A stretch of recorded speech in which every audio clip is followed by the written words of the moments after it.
Buzzer dari Amerika ini nggak tahu kalau uang pajak Indonesia bisa buat beli Rubicon. Makanya tema endorse-nya kali ini, pajak bisa mengurangi kesenjangan. Karena nggak tahu kondisi di Indonesia, buzzer ini akhirnya mengarang cerita seperti ini. Bahkan saking percayanya dengan ceritanya, followernya tidak pernah berkurang. Menurutku, dia bukan pura-pura bodoh karena tidak bisa membedakan PPh dan PPN. Tapi ini disengaja untuk membuat propaganda. Pertama, dia membuat cerita kesenjangan di masyarakat, di mana dia pergi ke restoran bintang 5 di Jakarta yang full terus tidak pernah sepi. Lalu dia bilang miris masih ada orang yang punya saldo di bawah 1 juta. Loh kok bisa?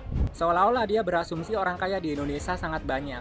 Jadi peluang untuk malak pajak masih terbuka luas. Padahal cerita di satu restoran tidak mewakili kondisi mayoritas orang di Indonesia, bahkan di Jakarta. Kemudian yang nggak masuk akal, dia mulai memancing dan mengajak orang membandingkan kekayaan konten kreator triliuner seperti Timothy Ronald, yang katanya kekayaannya tidak bisa dihitung dengan kalkulator tukang sayur. Loh kok bisa? Lagi-lagi imajinasinya terlalu mengeneralisir, padahal orang seperti Timothy tidak banyak di Indonesia. Ceritanya nggak berhenti sampai di situ, dia menjual mimpi dengan bilang negara yang paling bahagia punya tingkat pajak yang tinggi. Kalau mau hidup bahagia ya harus naikin pajak. Loh kok bisa? Padahal negara-negara itu bisa bahagia karena koruptornya sedikit.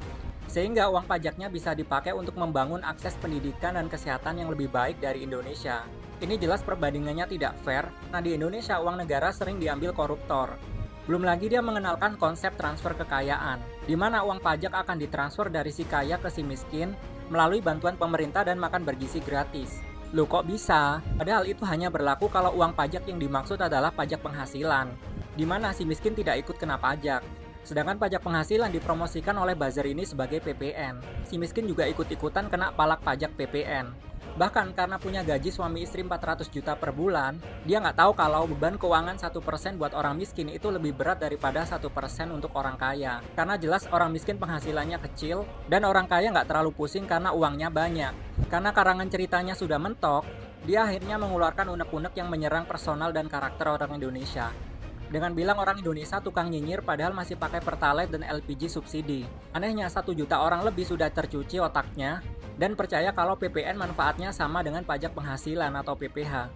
Terbukti dia tidak pernah senasib dengan Willy Salim yang followernya sempat berkurang. Jujur ini capek banget karena videonya banyak. Mungkin karena alokasi uang pajak untuk bayar buzzer unlimited. Next mau tanggepin buzzer siapa lagi, coba komen. Follow dulu nanti aku lanjutin.